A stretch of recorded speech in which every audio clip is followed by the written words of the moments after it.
کہف کی آیت نمبر 46 اور 47 کا ترجمہ تفسیر پڑھنے سننے کی سعادت حاصل کریں گے۔ بسم اللہ الرحمن الرحیم۔ وَيَوْمَ نُسَيِّرُ الْجِبَالَ وَتَرَى الْأَرْضَ بَارِزَةً وَحَشَرْنَاهُمْ فَلَمْ نُغَادِرْ مِنْهُمْ أَحَدًا۔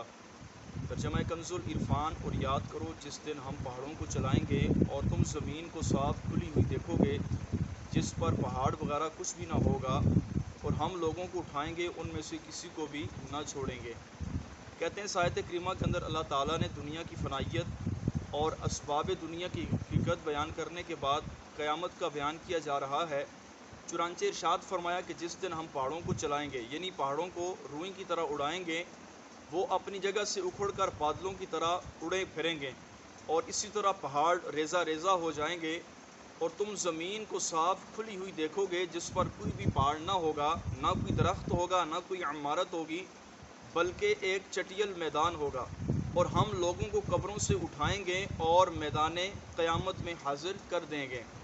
وَأُعْرِضُ عَلَىٰ رَبِّكَ صَفًّا لَقَدْ جِئْتُمُونَا كَمَا خَلَقْنَاكُمْ أَوَّلَ مَرَّةٍ بَلْ زَعَمْتُمْ أَن لَّن نَّجْعَلَ لَكُم مَّوْعِدًا۔ ترجمہ کنز العرفان۔ اور سب تمہارے رب کی بارگاہ میں صفے باندھے پیش کیے جائیں گے، اور بے شک تمہارے پاس ویسے ہی آئیں جیسے ہم نے تمہیں پہلی بار پیدا کیا تھا، بلکہ تمہارا گمان تھا کہ ہم ہرگز تمہارے لیے وعدے کا وقت نہ رکھیں گے۔ یہاں بھی قیامت کے واقع ہونے کے بعد کی منظر کشی بیان کی گئی۔ چنانچہ اللہ تعالیٰ نے ارشاد فرمایا سب لوگ اللہ تعالیٰ کی بارگاہ میں صفے باندھے پیش کیے جائیں گے، ہر امت کی جماعت کی قطاریں علیحدہ علیحدہ ہوں گی، اور اللہ تعالیٰ ان سے فرمائے گا بے شک تم ہمارے پاس ویسے ہی ننگے بدن، ننگے پاؤں اور مال و زر سے خالی ہو کر آئے جیسے ہم نے تمہیں پہلی بار پیدا کیا تھا۔ پھر جو قیامت کے منکرین ہوں گے ان سے کہا جائے گا تمہارا گمان تو یہ تھا کہ قیامت تو نہیں آئے گی، اور تمہارے لیے حساب و کتاب کا کوئی وعدہ نہیں، اور انبیاء کرام علیہ الصلوۃ والسلام نے جو تمہیں اس وعدے سے خبر کیا تھا اس سے تو تم نے تسلیم ہی نہ کیا تھا۔ پھر منکرین قیامت کو وہاں پر اللہ تعالیٰ کی بارگاہ میں شرمندگی ہوگی۔ علامہ اسماعیل حقی رحمۃ اللہ تعالی علیہ فرماتے ہیں اس آیت میں اللہ تعالیٰ کی عزت و عظمت، اس کے جلال و اس کے قہر و جلال کی صفت کا اظہار، اس کے وعدے کے آثار کی طرف اشارہ ہے، تاکہ جو لوگ سو رہے ہیں وہ اپنی غفلت کی نیند سے بیدار ہو جائیں، اور غفلت کا شکار لوگ قیامت کے دن نجات پانے کے اسباب اختیار کریں، اور اسی طرح اپنے پوشیدہ و اعلانیہ معمولات کو درست کر کے اللہ تعالیٰ کی طرف سے ہونے والے خطاب کا جواب دینے کی تیاری کریں، کیونکہ اسی کی طرف ہر ایک کو لوٹ کر جانا ہے۔